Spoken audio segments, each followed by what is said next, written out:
What is going on, everybody? This is the first episode of Wrestle Talk with the franchise in the year 2025. Happy New Year to everyone out there. We are now in the new era in the world of the WWE. We are embarking on the Netflix era, and a lot of people have their opinion on the first episode of Raw on Netflix. I myself have my own thoughts and opinions on the situation at hand, which I'm going to dive into. We also had the return of The Rock. I'm going to refer to him as The Rock and not the final boss because, well, on Raw, he was not really final boss, but NXT was a different story, and I'll dive into that. As you can see, I am donning a very exclusive OTC hoodie that I received on Christmas. But speaking of OTC, the original and the only tribal chief secured his Ulafala on Monday. What does this mean for him moving forward? We did have the first stop on the road to the farewell tour for John Cena. We do have two new women's champions since the last time I was on. So there's a lot to dive into, and we're going to talk a little bit about NXT because NXT had their New Year's Evo on last Tuesday, which we had the crowning of two new champions. And what does this mean for the new era in NXT? Because let's be honest, I feel though as if at least one is going to be called up to the main roster. So first things first, let's dive into what seems to be the talk of the wrestling community right now, and that is the Netflix debut for Monday Night Raw. Now, I know that a lot of people had issues with the Jake Paul, Mike Tyson live stream on Netflix. A lot of buffering, a lot of lagging, a lot of getting kicked off. I had no problems with Netflix, with Raw. I feel though as if they learned from their mistakes. I know they had the Christmas football games on Netflix as well. So they were able to iron out the kinks, some may say. But I was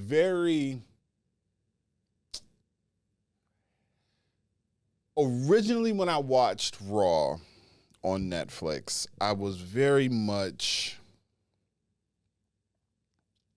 I don't want to say I was disappointed. I was left more confused than anything. And it was because of one particular situation, which was The Rock. But overall, the feel for this Raw was incredible. Being in the N2 arena, the new Clippers arena, which as a diehard Laker fan, I've been waiting for the day for the Clippers to get out of the Staples Center or the crypto.com arena. I'm always going to call it the Staples Center. But the Intuit Arena is a beautiful arena. I mean, hands down, probably the best basketball arena in the whole NBA. And to see that arena filled, sold out. The atmosphere, the way it was presented was just amazing.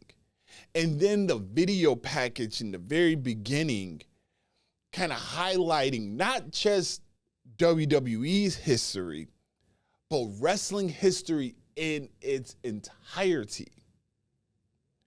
Beautiful package. Absolutely beautiful package. Then to have Paul Levesque, Triple H, introduce everybody to the new era. It really made me, after I watched it for a second time, I sat back and I said, this is a reset. Like, this Raw is a reset, because you got to understand something. This Raw was it wasn't for us, the ones that's watching this podcast, the ones that have been watching wrestling for years, dedicated, loyal fans of wrestling, know the stories in and out, invested into it, go to the shows, do all the things that make us wrestle. This is for the casual fans, okay? So what I felt like they did was they hit a hard reset on everything. Which is why we got Rhea Ripley versus Liv Morgan for the women's world title. Which is why we got CM Punk versus Seth Rollins. Because those two matches on paper were penciled for WrestleMania. I even said that I believe that Liv Morgan and Rhea Ripley probably will happen at WrestleMania. I believe I said that some time ago, where I just felt like it was going to recycle itself and Liv Morgan was going to be the one who has to deal with Rhea Ripley in Rhea's quote-unquote revenge tour to get back the one thing that she never really lost, which was her women's title. The CM Punk Seth Rollins match, though, that one I wish they didn't do. And you already know why. Because I feel like that story, there's going to be more. There's going to be other matches. I did not get a chance to listen or watch Seth Rollins on Chris Van Vliet's podcast or his show. I did hear that there's a lot of interesting takeaways from that interview. But I must say that for me, I just wish that they would have held off on it, because now I'm trying to figure out exactly where does Seth Rollins go, because Seth Rollins lost. I have a feeling I know what's going to happen. We slightly seen the beginning of what a lot of people think is going to be a trio formed. During Tribal Combat, we've seen Kevin Owens and Drew McIntyre. Well, we've seen Kevin Owens come out and assist with trying to get Solo to win Tribal Combat. But I do believe within the past 2 weeks, we've seen Kevin Owens and Drew McIntyre kind of start to look like they're forming this relationship, bond, whatever you want to refer to it as. I could be wrong. A lot has happened within the last 2 weeks for me on a personal level that I don't recall all of the little details like I normally do. But it was an exciting Raw, but it wasn't the Raw for us. Now, this Raw coming up today is going to be for us. You know, it will be for the diehard fans. It will be for the ones that are always tuning in. Because even though this Raw did over, the numbers are crazy, what they did, surpassing, Squid Game Season 2, breaking records attendance-wise for the WWE. It was just very interesting to see. And one of the biggest things that was interesting to see was that of The Rock. Now, we all know, if you've been tuning into this channel, you know how I've been saying that it will be declared that The Rock is indeed the High Chief. And they did go into this on Raw. They showed the footage of when he became the High Chief in the honor, the ceremony that took place that put him in this position of being indeed High Chief. And the way they're telling it is because, and this is what I said before, Alpha and Sika are no longer here. They have passed away. There is no elder in this family. But if you look at the footage of when The Rock became High Chief, that was years ago. Damn near over 10 years, more than 10 years ago. And I say that because The Rock had hair. Okay? The Rock had hair. The Rock was slimmer than what he is now. The Rock is like the fucking Hulk. But back then, this was, I want to say, right when he started getting into the movies. So he's had this title of High Chief for a very long time.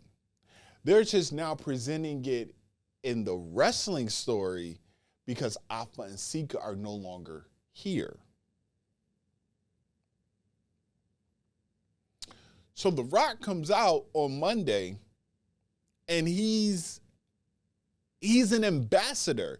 He comes off as an ambassador to the WWE, introducing everybody, giving flowers to everybody, especially Cody Rhodes. It was Bad Blood,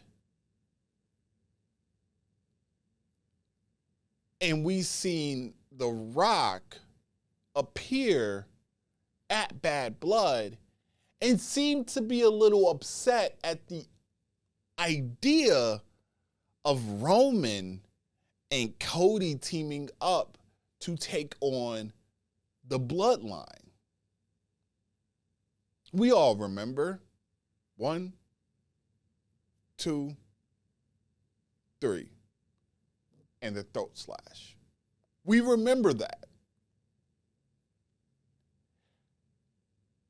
Rock shows up on Raw and he's giving Cody his flowers, joking with Cody, laughing with Cody, keying with Cody. So much so that when The Rock was done, The Rock was on live on Instagram and he was chatting it up with Cody. Had some Terramana with Cody. Everybody was confused. My brother texted me and said, I don't really like this. And I was like, yeah, I don't either. Because what the hell are we doing? What story are we telling now if The Rock is keying with Cody Rhodes? Even though the day after WrestleMania, when Cody won the title, The Rock and Cody had an interaction, and The Rock told Cody, he handed him something and said, don't you ever break my heart again. But also let it be known, I'm coming for you.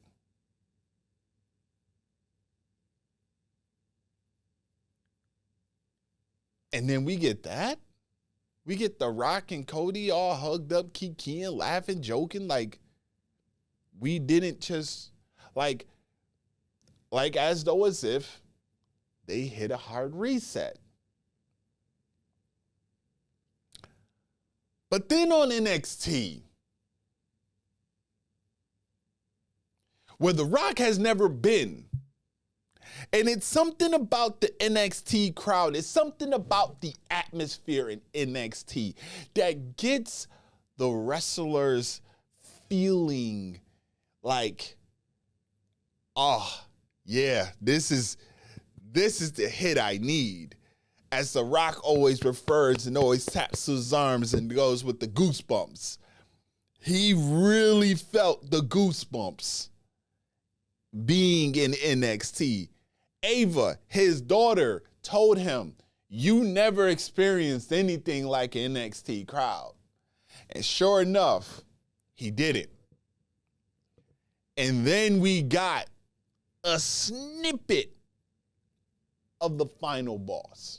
Just a little snippet of the final boss. And he explained, I'm 20 steps ahead of everybody else.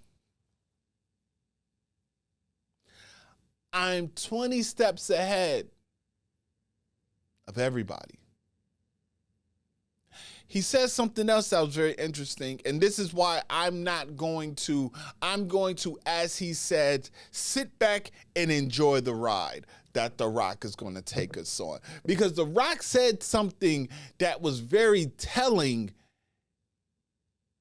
and I don't think a lot of people really paid attention to it. Some did, because I seen some of them on Twitter, not really a lot on TikTok, but a lot on Twitter saying, if you listen to what The Rock said that he talked to Triple H and Nick Khan about coming to NXT.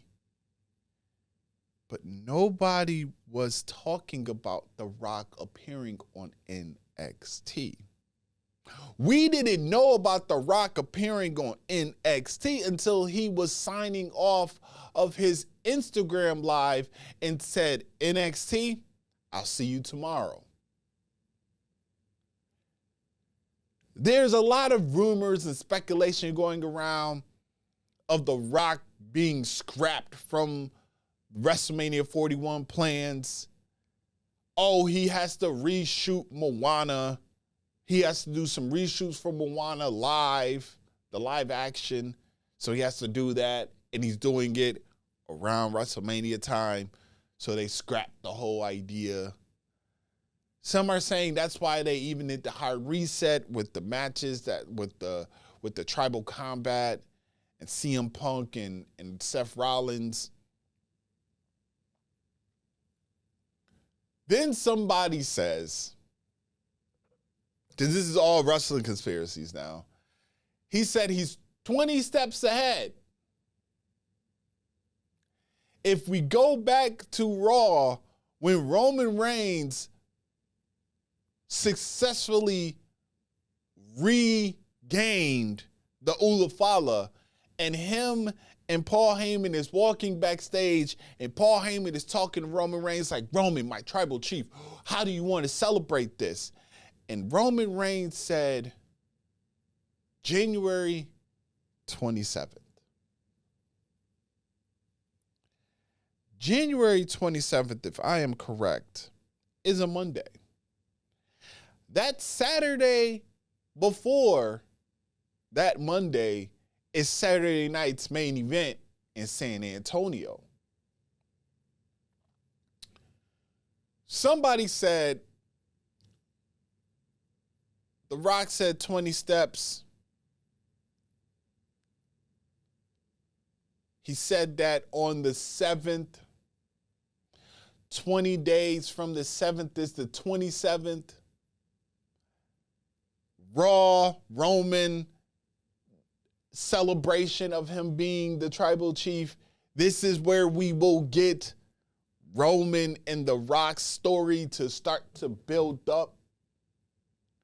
In my opinion, I feel like if we get the build up for Rock and Roman at WrestleMania, it's only fitting that possibly we will get Rock and Cody at SummerSlam. Just my hunch. Because you see, Rock, the days, and this is something that I have to realize, the days of things being leaked out are done with the WWE. It's done because TKO is different. They're under a different umbrella. They're not going to put something out that they don't want to get out. So all this talk, it's like now we have to program ourselves to really not listen or read into anything that's coming out of or coming out of these websites pertaining to the WWE, unless you really do your due diligence and research and figure it out and be like, well, I mean, yeah, okay. I'm like The Rock said, I'm going to sit back and enjoy the ride. Because we are about to hit a full gear. We're about to be full throttled into going into WrestleMania. WrestleMania season has officially started. The road there has started. It's going to fully get into high gear this Monday. Because like I said, this Monday is technically it's our Monday Night Raw. Which is why I think they wanted to crown the new or the inaugural Women's Intercontinental Champion this week on Raw and not last week on the debut, because there was so much of a reset for things and more of like, okay, this is what's going on. This is where we're ending chapters, we're ending stories, and then we're going to reintroduce new things next week. Let the focus next week be on the Women's Intercontinental Championship and all the stories that are leading into Royal Rumble, leading into Elimination Chamber, so on and so forth. And obviously the granddaddy of them all, WrestleMania 41. Now, spoke about him earlier. Our tribal chief, the only tribal chief, Roman Reigns, successfully obtained his Ulafala. And I think even in this sense with The Rock presenting Roman with the Ulafala, I think because I honestly wanted to see Solo win, but it was because I wanted the build to start to happen with Rock and Roman. I wanted Rock to be the one to say, I've been given the orders to Solo to do X, Y, and Z. Drew McIntyre like I said before, Drew McIntyre, Roman Reigns will happen because it will be revealed.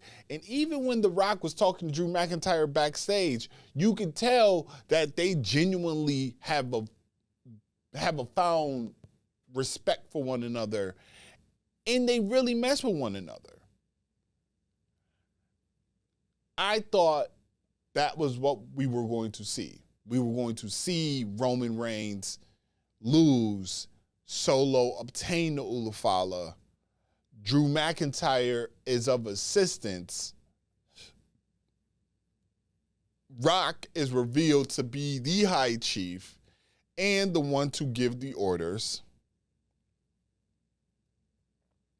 But we didn't get that. And I think the reason why is because of the realness behind that Ulafala. The fact that Alpha and Sika are not there to present it. Because if you notice, when Roman got the Ulafala put on him, and when he looked up to the heavens, he was talking to his father. He was talking to his uncle. That was a moment that was needed. And I think that was that moment that was, it was needed. Credit to all credit goes to Solo Sikoa, because this was indeed the end of this chapter in Roman Reigns and in the Bloodline story. But we have to tip our hat to Solo Sikoa, because for about 6 to 9 months, give or take, Solo Sikoa has been the MVP of that story. I mean, he's brought Tama Tonga, Tonga Loa, Jacob Fatu, and elevated these guys, along with elevating himself to new heights that we knew we were going to see from Solo, and Solo proved himself to be a main eventer. This just solidified it even more. Solo and Jacob Fatu, mainly those two, are the future in the WWE. I've always said that I always wanted Tama Tonga to go to the WWE because I thought he was a fucking rock star in New Japan. Now in the WWE, I don't really like at first it was catchy. It was kind of like fun when he does his little, when he does all that, it was cool. But it's like, now it's kind of like played out to me. And it's like, okay, I want to see Tama Tonga from New Japan. I want to see that Tama Tonga. And now the talk is, what are we going to get? Is Solo going to be betrayed by Jacob Fatu, Tama Tonga, Tonga Loa, because he's no longer the tribal chief? Or is Solo going to end up being what Roman was to the Bloodline when he started to disrespect them and treat them bad? Is Solo going to do the same? What is next for Solo? I've said, and I believe, the Solo's path is the United States title. I think we're going to get Solo versus Solo in some type of fatal four-way triple threat. Solo wins the United States title. Then we could possibly see Solo versus Jimmy Uso at WrestleMania for the United States title, with Jimmy Uso winning the title. Because Jay has had his singles title run.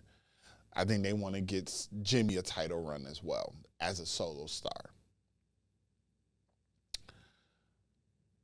But Roman Reigns has won his Ulafala back, and he has declared that he will be entering the Royal Rumble, and he has made his intentions very clear that he wants back what's his.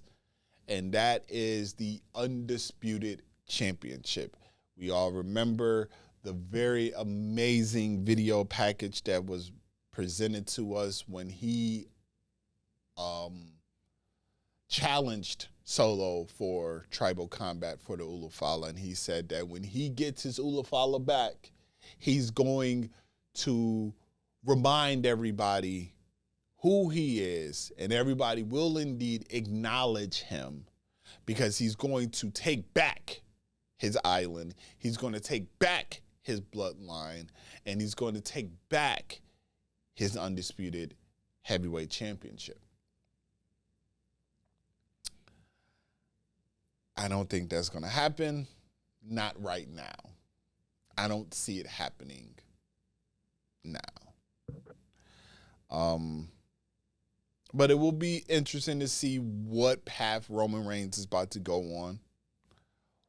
Who is he going to face at WrestleMania? I am under the assumption, and I'm still holding on to the hope that it is The Rock.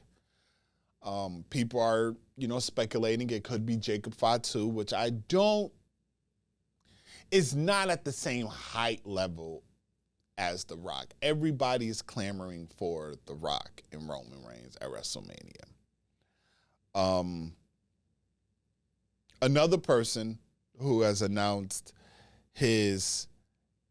put his name in the hat for the Royal Rumble is a man who has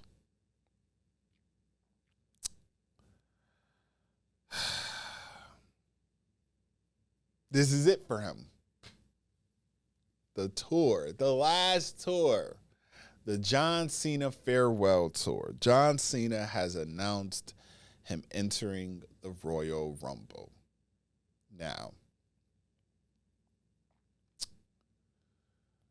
the big question of 2025 is going to be, one of the questions is going to be, will John Cena surpass Ric Flair for title reigns? Now,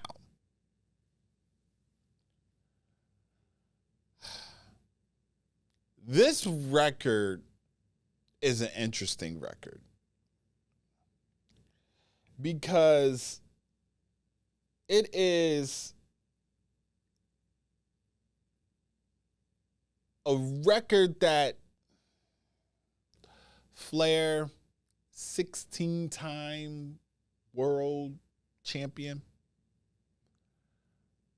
but Flair has had world titles in different companies. And even though the WWE has bought WCW, so the WCW title and its legacy is now with the WWE, John Cena for the WWE Championship, I think he has a record. And I think what they want to do is he's homegrown, never left to another company. If he does secure number 17, that's homegrown. That's it. I mean, John Cena's legacy is already cemented, but that's I don't see nobody getting 17 or close to it. And here's why I say that. Right now in the Triple H era, he's not hot potatoing titles. If you really pay attention, and this even goes to when he was in NXT, the titles in NXT never changed frequently. They stayed secured with the champ for almost a year. All the champs had a title reign for a long period of time, and we're still seeing it in NXT. That is still taking place. I mean, Roxanne Perez, who I'm going to get to later, that title reign is up there with the Asukas of the world. Trick Williams,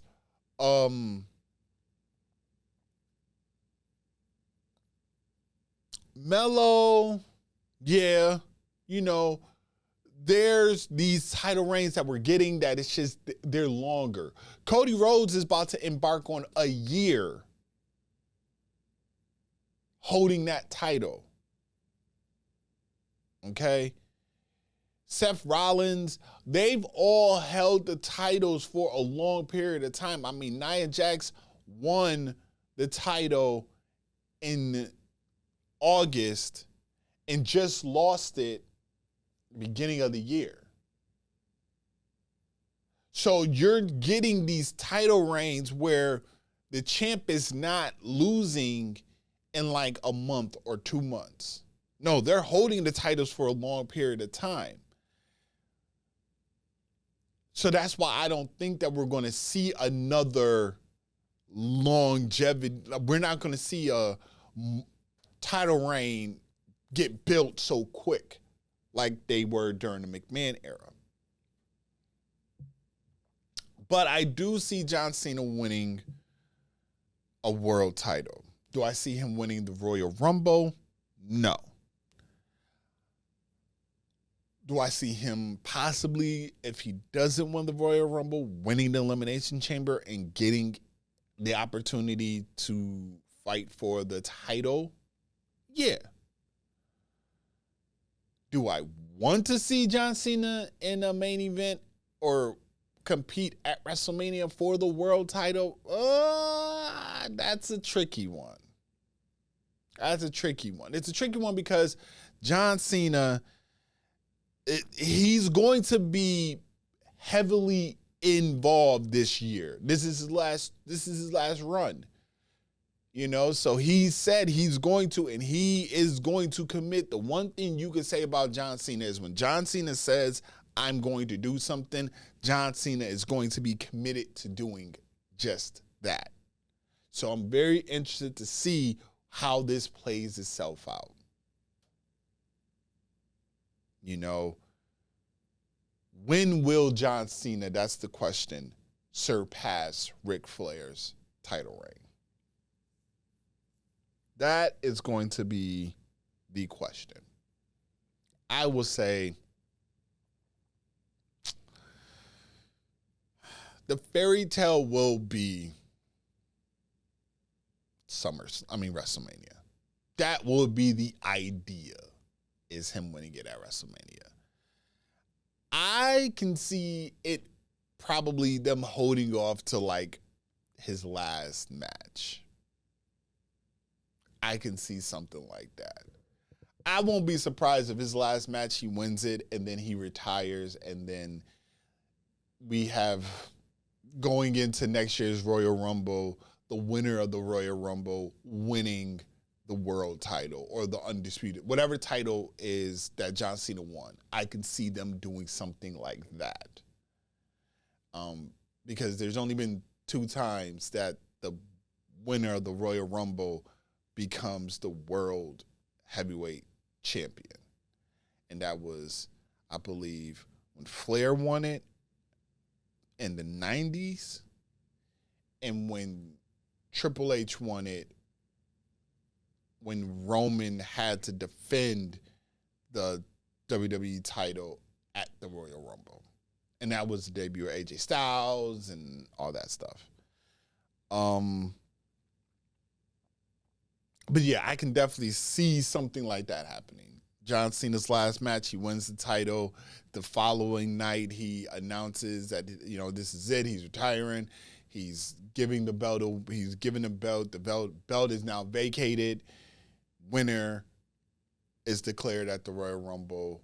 Who wins? And the Royal Rumble next year is going to be in Riyadh, Saudi Arabia, which is very interesting, but I digress. Before I wrap this up, let's talk about Rhea Ripley. She did successfully regain her women's world title. So big congratulations goes out to Mommy. And I feel though as if this was the end of her story with the Judgment Day. I feel that that's what happened. I can see maybe this week, because there was an announcement. I believe they said that Becky Lynch just re-signed to the WWE. She just signed a new contract. So I could see a situation where Becky Lynch comes back, her and Liv Morgan tell a story, because the last time we seen Becky Lynch, Liv Morgan retired her. So Becky Lynch could come back. That can be the telling of that story. There is still the rumored talk of Charlotte Flair returning.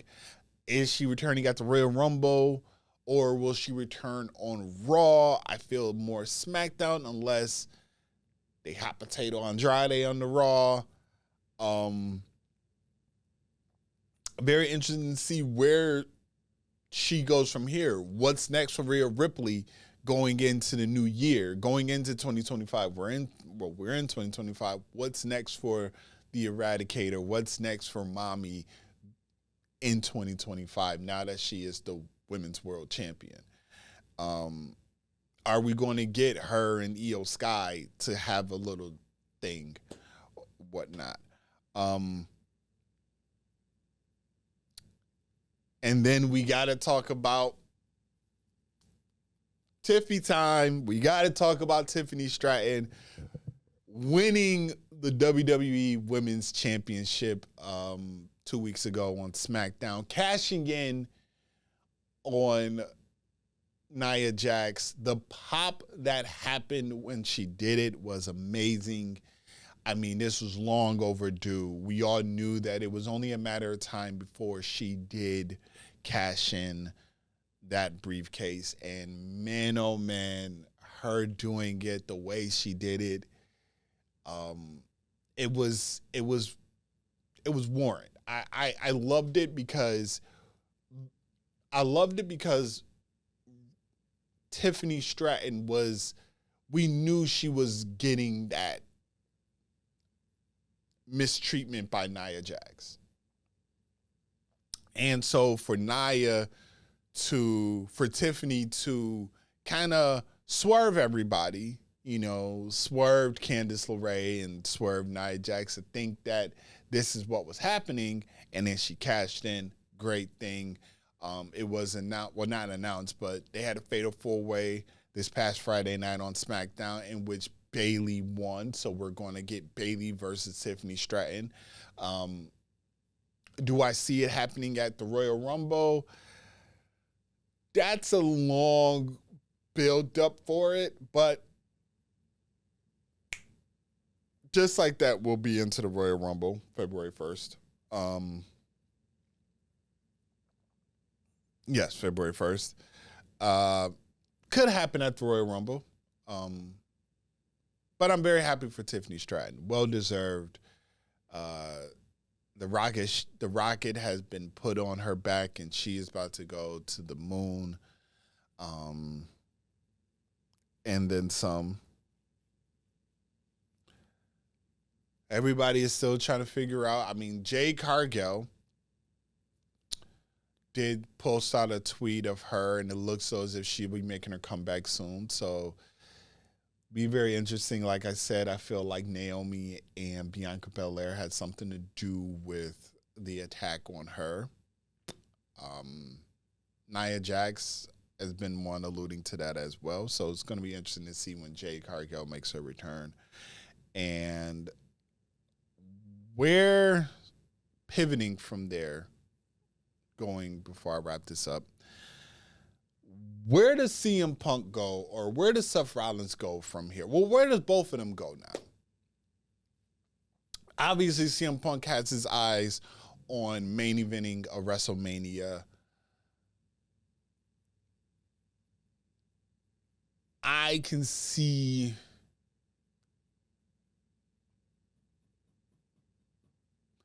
CM Punk potentially winning the Royal Rumble.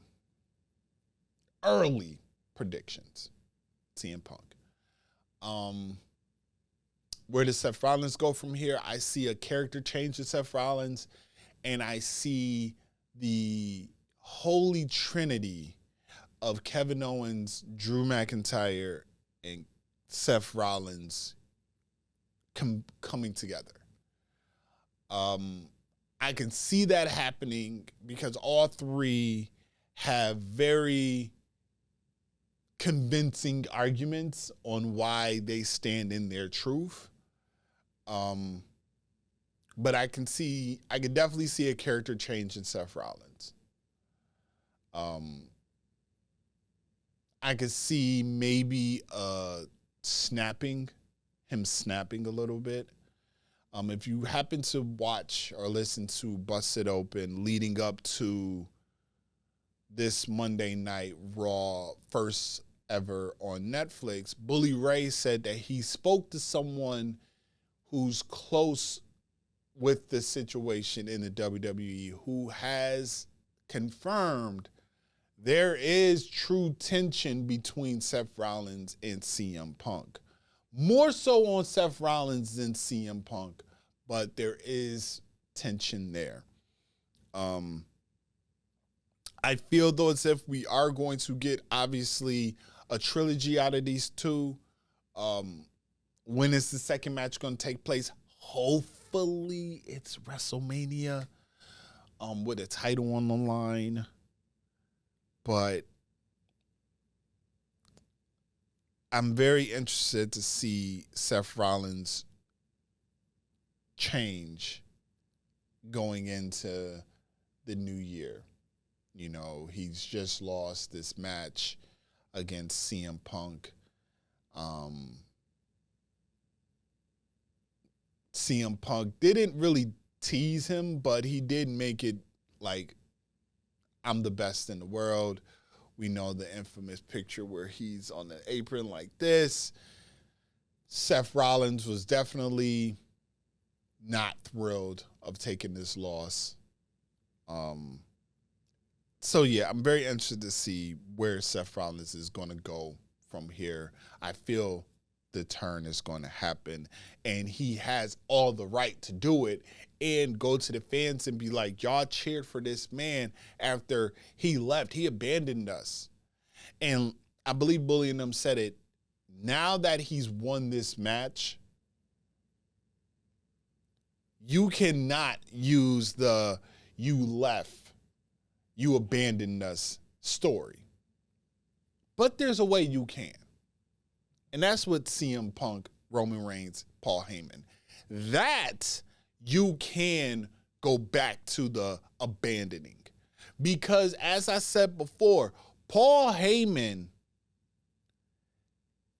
can be the catalyst behind it to say, if it comes to the point where he's like, you owe me this favor, and that's to screw Roman Reigns. And Paul Heyman can sit there and say, I'm not going to screw him. See, when y'all abandoned me, when you abandoned me, then Brock abandoned me, and everyone left me for dead, he pulled me out of the abyss and brought me back to relevancy. Because he put me on the island of relevancy. Think about how he acknowledges Roman Reigns. He does this. He goes, Roman Reigns. As if he's like looking up at a god. That's how he acknowledges Roman Reigns. I don't think we're going to see Paul Heyman leave Roman Reigns' side at all. To be honest, I think when Roman Reigns retires, Paul Heyman might retire as well. I know there's talk like, hey, he can link up with Braun Breaker. He can go back to CM Punk. I really think that when it's all said and done, I think when Roman Reigns walks into the sunset, Paul Heyman's going to be right next to him. But that's the only time I can see them going back to you left 10 years, 14 years ago, however long ago it was that he left. So, got about a few more minutes. Let's talk about NXT, the new era in NXT, which is the Oba Fenning. That man, Oba, I've said it before and I will continue to say, Oba Fenning is the future in the WWE. That man is a fucking star. I mean, his presence alone is just amazing. Okay, him and Julia defeated the Prodigy, my girl.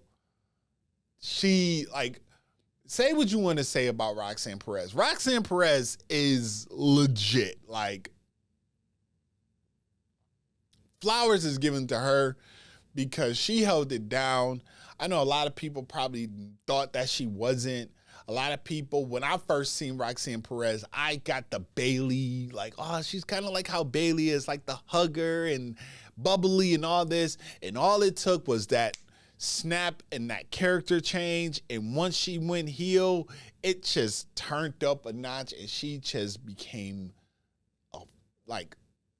she became it. And I see her maybe sticking around in NXT maybe for another month. I feel like she may be in the Royal Rumble, but I won't be surprised post WrestleMania, Roxanne Perez is fully on the main roster. I can see the same happening with Trick Williams as well. I could definitely see Trick, because I feel like Trick's time in NXT, I think it's done. I think he's not overstayed his welcome, but I think he done his time. He's hit the glass window in NXT. And as I've said before, once you hit the glass ceiling, I say this when I talk to people outside, when you hit your glass ceiling and you break through, there's nothing else for you to do. Now it's time for you to move on. And I think it's time for Trick to move on to bigger and better things, which indeed is the main roster, which indeed is moving to Raw or SmackDown and becoming a star over there. But NXT is always in good hands, especially in the women's division. You have Lola Vice, you have Stephanie Valkyrie, who is the number one contender for the NXT women's title. You have Kalani Jordan. I don't know why I was about to say Kalina. Kalani Jordan. You have Fatal Influence. The women's division is always amazing on NXT. The men's side, you do have great people there. Ethan Page, which, by the way, for Ethan Page to be about a year ago, he was kind of out there, AEW, TNA, and now, not even a year later, he has shared the ring with CM Punk and shared a segment with The Rock.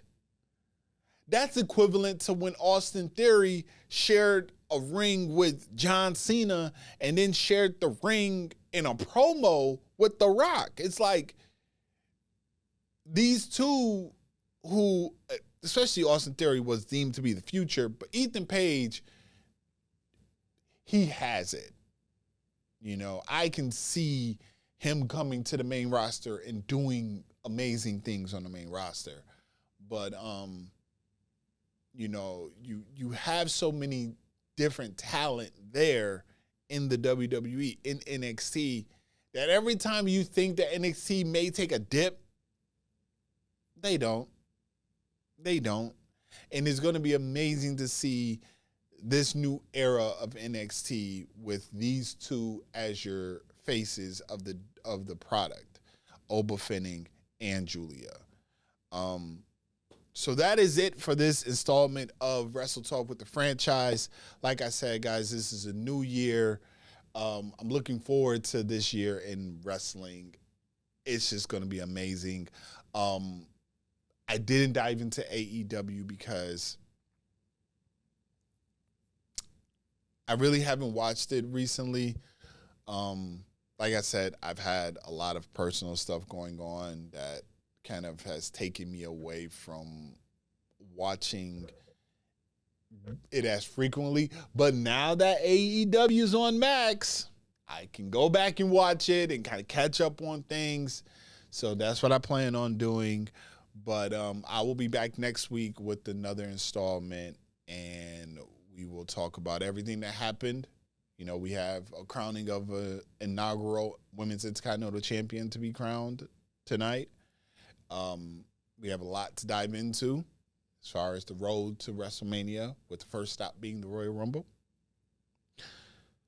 So as The Rock said, man, sit back and enjoy the ride that The Rock is going to take us on, but enjoy the ride that the WWE is going to take us on. If you want to enjoy the ride that AEW want to try to take you on, by all means, go ahead and do it. I will be kind of sitting on the sideline, watching up on the monitor to see all the clusterfuck that's happening over there, and we'll be giving you my thoughts and opinions on that. Till next time, I am the franchise. Make sure that you follow us on Instagram at RCW_podcast and follow the Ace as well, RCW_Ace. I do believe that he said that he was going to change the name of that. Once that is changed, I will let you guys know. But I will be back next week, y'all. It's been real. I am the franchise, a.k.a. the podcast tribal chief. I'm out. Later.